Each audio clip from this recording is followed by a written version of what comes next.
Good morning, students. My name is Vishnu Sharma, lecturer Computer Science, government polytechnic college Dausa से। आज के ई lecture में हम सी प्रोग्रामिंग के कंट्रोल फ्लो स्टेटमेंट्स में इफ़ एल्स स्टेटमेंट्स के बारे में पढ़ेंगे। हमारा टॉपिक है सी इफ़ एल्स स्टेटमेंट। ये जो ई लेक्चर है ये board of technical education Rajasthan के subject code CS 201, EL 210, ME 210 subject code C programming से रिलेटेड है।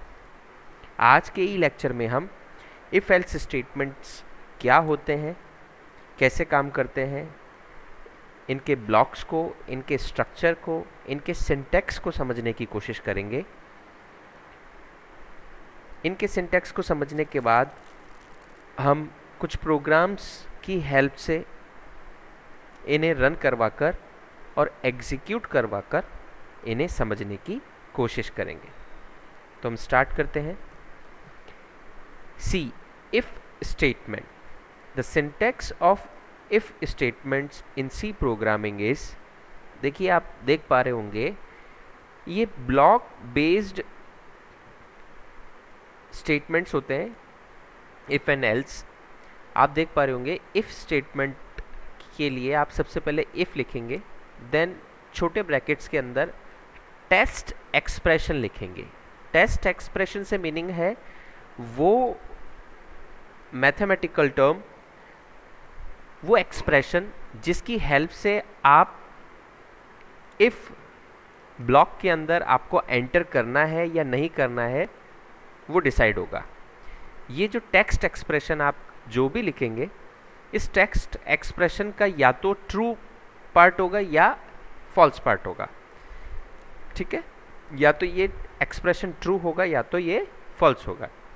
अगर ये एक्सप्रेशन ट्रू होता है तो आप देख पा रहे होंगे आपके इफ स्टेटमेंट का जो ये ब्लॉक है, करली ब्रेसेस यहाँ से ओपन हो रहा है और इस इफ स्टेटमेंट में आप statements to be executed if the test expression is true. जितने भी स्टेटमेंट्स आपको रन करवाने हैं इस इफ ब्लॉक के अंदर, क्योंकि करली ब्रेसेस ओपन से लेके करली ब्रेसेस क्लोज तक आप इनके बीच में जितने स्टेटमेंट्स आपको इफ ब्लॉक के अंदर रन करवाने हो वो आप लिख सकते हैं। और ये कब रन होंगे? जब आपका टेक्स्ट एक्सप्रेशन जो इफ ब्लॉक का होगा वो ट्रू होगा। ठीक है, तो ये एक सिंटेक्स है किसका?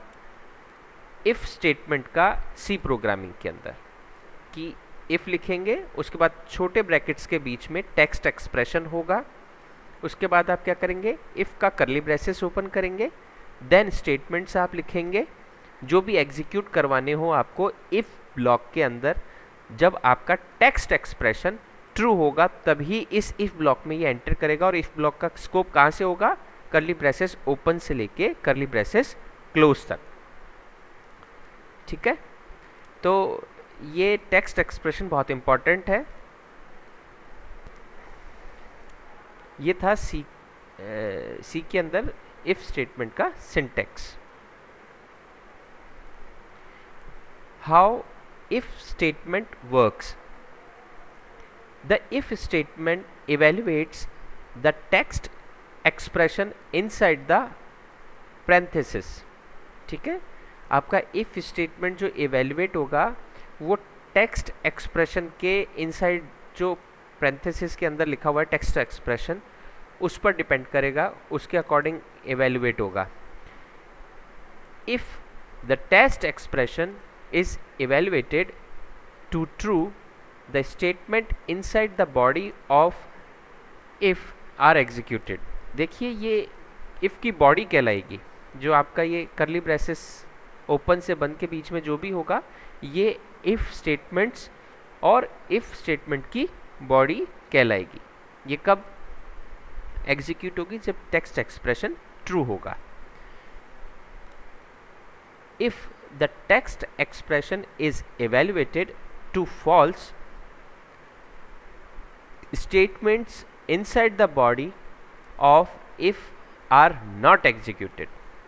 ठीक है, अगर आपके टेक्स्ट एक्सप्रेशन जो इवेल्युएट हो रहा है, अगर वो फॉल्स होगा, देखिए अगर ये टेक्स्ट एक्सप्रेशन फॉल्स होगा तो आपके इफ स्टेटमेंट के अंदर आपका प्रोग्राम का कंट्रोल एंटर ही नहीं करेगा। अगर हम बात करें इफ और एल्स की, तो एल्स जो होता है स्टेटमेंट वो कंपलसरी नहीं होता। आपका इफ का जो टेक्स्ट एक्सप्रेशन है वो फॉल्स होता है तो आप एल्स पार्ट भी लिख सकते हैं अपने कोड के अंदर, लेकिन वो कंपलसरी नहीं होता है। लेकिन एल्स स्टेटमेंट में एंटर ही कब करेगा, जब आपका टेक्स्ट एक्सप्रेशन फॉल्स होगा। ठीक है, और ये करली ब्रेसेस जो आपने लगाए ये टेक्निकली आपको लगाने चाहिए, लेकिन अगर आपके इफ स्टेटमेंट की बॉडी में सिर्फ आपको एक ही एक्सप्रेशन एग्जीक्यूट करवाना है, अगर आपको इफ स्टेटमेंट की बॉडी के अंदर एक ही एक्सप्रेशन एग्जीक्यूट करवाना है, तब आपको करली ब्रेसेस लगाने की ज़रूरत नहीं है, लेकिन टेक्निकली आपको लगानी चाहिए।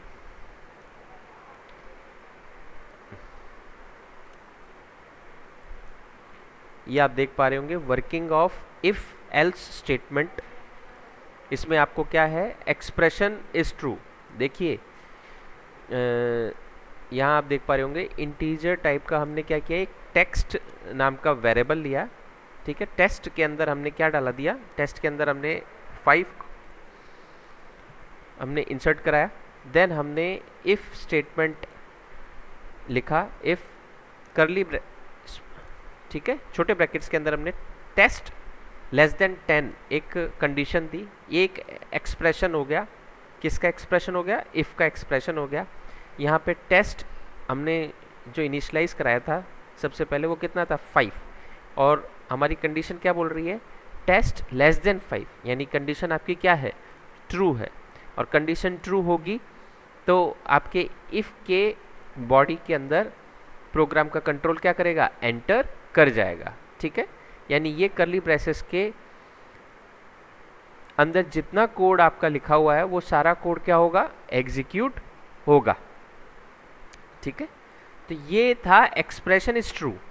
आपका इफ का एक्सप्रेशन अगर ट्रू होगा तो ये कोड क्या होगा, एग्जीक्यूट होगा। और अगर आपका ये सारा इफ का ब्लॉक रन होने के बाद जैसे बाहर निकलेंगे तो आगे का प्रोग्राम रन हो जाएगा। ठीक है, कोड्स आफ्टर इफ।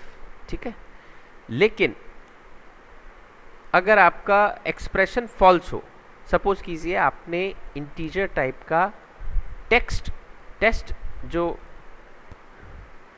तो यहाँ पर जो टेस्ट की वैल्यू हमने 5 ली है और इसके एक्सप्रेशन के हमने अंदर कंडीशन डाली है, इफ एक्सप्रेशन के अंदर हमने कंडीशन डाली टेस्ट ग्रेटर देन 10। ठीक है, तो ये कंडीशन फॉल्स होगी क्योंकि टेस्ट की वैल्यू कितनी है, 5 है।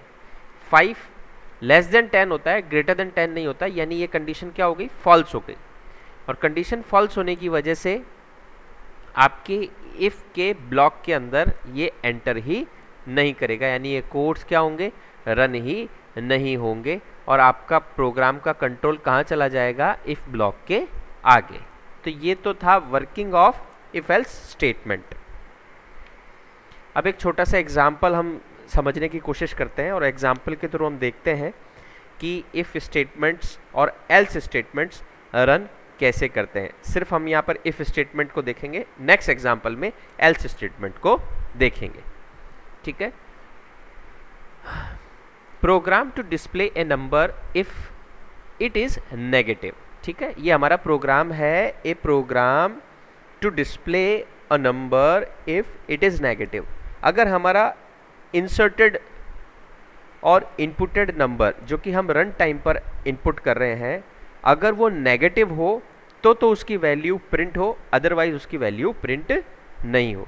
तो किसी भी प्रोग्राम की शुरुआत हम किससे करते हैं, हेडर फाइल से करते हैं। तो हमने सबसे पहले हैश इंक्लूड और stdio.h हेडर फाइल हमने इंपोर्ट की हमारे प्रोग्राम के अंदर। देन हमने इंट मेन फंक्शन लिखा, क्योंकि हमारा मेन फंक्शन बहुत इंपॉर्टेंट फंक्शन है। जितना भी हमें काम करना हो वो हम मेन फंक्शन के अंदर ही काम से मतलब है हमारा एम फुलफिल होना, एम से मतलब है हमारे प्रोग्राम को हमें एक रन करवाना है, एग्जीक्यूट करवाना है, तो उसका कोड हम कहाँ लिखेंगे, मेन फंक्शन के अंदर लिखेंगे। मेन फंक्शन बहुत इंपॉर्टेंट है, बिना मेन फंक्शन की हेल्प के आप कोई भी सी प्रोग्राम रन नहीं कर सकते हैं, ठीक है।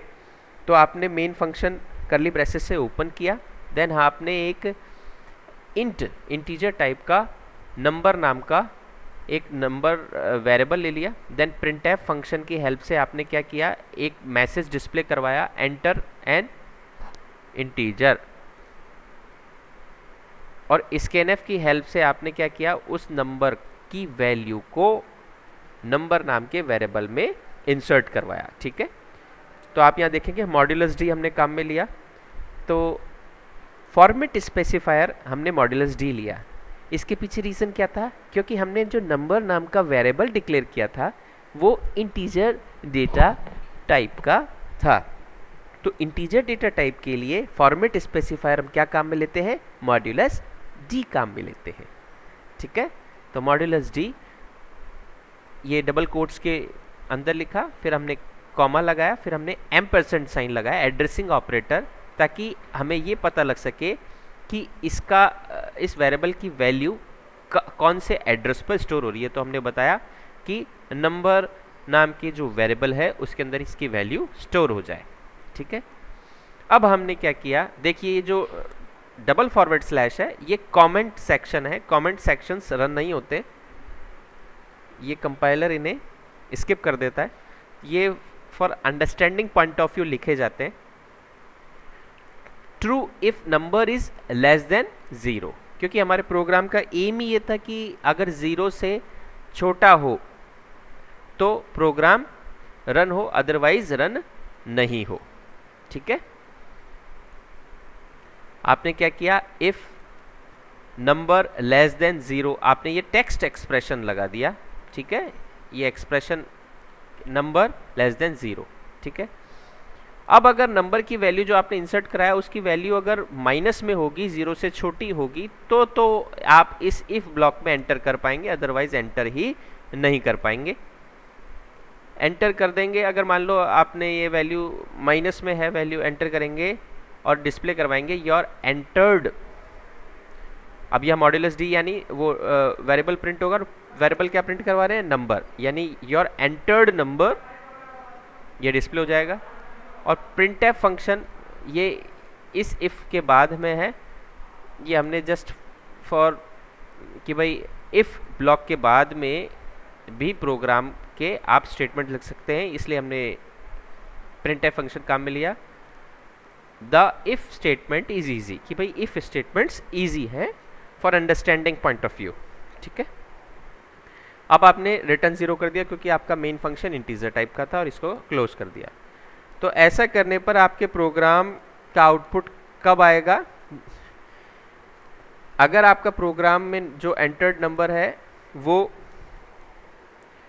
एंटर्ड नंबर जो है वो अगर 1 से छोटा है, मतलब 0 से छोटा है यानी माइनस में है, तब उसकी वैल्यू भी प्रिंट होगी। अगर 0 या 0 से बड़ा है तो उसकी वैल्यू प्रिंट नहीं होके सिर्फ यही प्रिंट होगा, the if statement is easy, ठीक है। इस तरीके से आउटपुट 1, एंटर्ड एन इंटीजर, आपने इंटीजर एंटर किया -2, तब उसका जो आउटपुट आएगा you entered -2, the if statement is easy. इसी तरीके से आपका एग्जाम्पल नंबर 2 में हम देखेंगे इफ एल्स स्टेटमेंट, इसमें हमने एल्स भी काम में लिया क्योंकि एल्स एक ऑप्शनल स्टेटमेंट होता है, ये इफ के साथ आए ही आए, लगाएं लगाएं, ये कंपलसरी नहीं है, ठीक है, इसलिए हम इसे काम में नहीं लेते हैं। जब हमें ज़रूरत होती है तब काम में लेते हैं, पेयर से काम में लिया जाता है। हमारा क्वेश्चन ये है check whether an integer is odd और इवन, ठीक है। हमारा जो इंटीजर है वो इस प्रोग्राम में हम चेक करेंगे कि हमारा जो एंटर्ड नंबर है वो ऑड है या इवन है with the help of if else statement, ठीक है। हमने सबसे पहले हेडर फाइल लिखी, मेन फंक्शन लिखा, देन हमने इंटीजर टाइप का एक नंबर डिक्लेयर किया, देन हमने वो पिछले प्रोग्राम की तरह एक मैसेज डिस्प्ले करवाया, entered an number integer number, then number की वैल्यू असाइन की, देन हमने क्या किया, यहाँ पर इफ स्टेटमेंट के अंदर नंबर मॉड्यूलस 2, ठीक है, नंबर का रिमाइंडर निकाला 2 से। अगर वो पूरी तरह डिविजिबल है इट मीन्स वो इवन नंबर है, इक्वल टू 2, ठीक है। यानी अगर वो 2 से डिवाइड होता है और पूरी तरीके से डिविजिबल रहता है और कोई भी रिमाइंडर नहीं बचता, ज़ीरो रिमाइंडर बचता है, तो हमने इसको हम क्या कहेंगे कि ये इवन नंबर है। तो हमने इसको अंदर प्रिंट करवा दिया कि modulus D is even integer number, ठीक है। एल्स, अगर सपोज कीजिए इसके अंदर एंटर ना करे तो हमने एल्स स्टेटमेंट लगा दिया, और एल्स स्टेटमेंट ऐसा होता है कि अगर इफ स्टेटमेंट रन नहीं होता तो एल्स स्टेटमेंट तो रन होगा ही होगा। तो हमने इसको रन करवाया, अगर इफ स्टेटमेंट रन नहीं हुआ यानी वो इवन नंबर नहीं है तो ऑड नंबर तो होगा ही होगा, तो यानी डायरेक्टली हमने प्रिंट करवा दिया कि ऑड नंबर, रिटर्न 0 कर दिया। तो इस प्रोग्राम को जो आउटपुट आएगा वो कुछ इस तरीके से आएगा, एंटर एन इंटीजर 7। अब देखिए 7 को अगर 2 से आप मॉड लेंगे तो 1 रिमाइंडर आएगा, 0 रिमाइंडर नहीं आएगा, ठीक है। और अगर 1 रिमाइंडर आएगा तो इफ़ की कंडीशन फॉल्स हो जाएगी, और इफ़ की कंडीशन फॉल्स हो जाएगी तो इफ़ के ब्लॉक में एंटर नहीं करेंगे, तो एल्स में एंटर करेंगे, और एल्स में एंटर करेंगे तो ये किस तरीके का आउटपुट देगा, 7 is an odd integer, 7 is an odd integer. इन्हीं प्रोग्राम को अगर हम हमारे IDE के ऊपर रन करके देखते हैं, ठीक है, तो फर्स्ट जो प्रोग्राम था हमारा उसको हमने रन किया। सबसे पहले इसको क्या करेंगे, हम कंपाइल करेंगे, कोई एरर नहीं आ रही, कोई वार्निंग नहीं आ रही। अब हम क्या करेंगे, इसे रन करेंगे। रन करने के बाद हमने सपोज कीजिए -9 एंटर किया, तब देखिए यू एंटर्ड -9। तो फर्स्ट प्रोग्राम तो हमारा program to display number if it is negative, ठीक है। अगर -9 नेगेटिव है इसलिए आपका आउटपुट आया you entered -9, the if statement is easy, ठीक है। तो इस तरीके से रन होगा। सेकंड प्रोग्राम जो कि ऑड और इवन चेक करने का था उसे हमने बनाया। सबसे पहले हमने इसे कंपाइल किया, कंपाइल करने के बाद आपने रन किया। अब आपने 9 ही एंटर किया, 9 इज एन ऑड इंटीजर, ठीक है। तो इस तरीके से आप इफ और एल्स स्टेटमेंट्स को अपने प्रोग्राम में यूज़ कर सकते हैं। Thank you so much.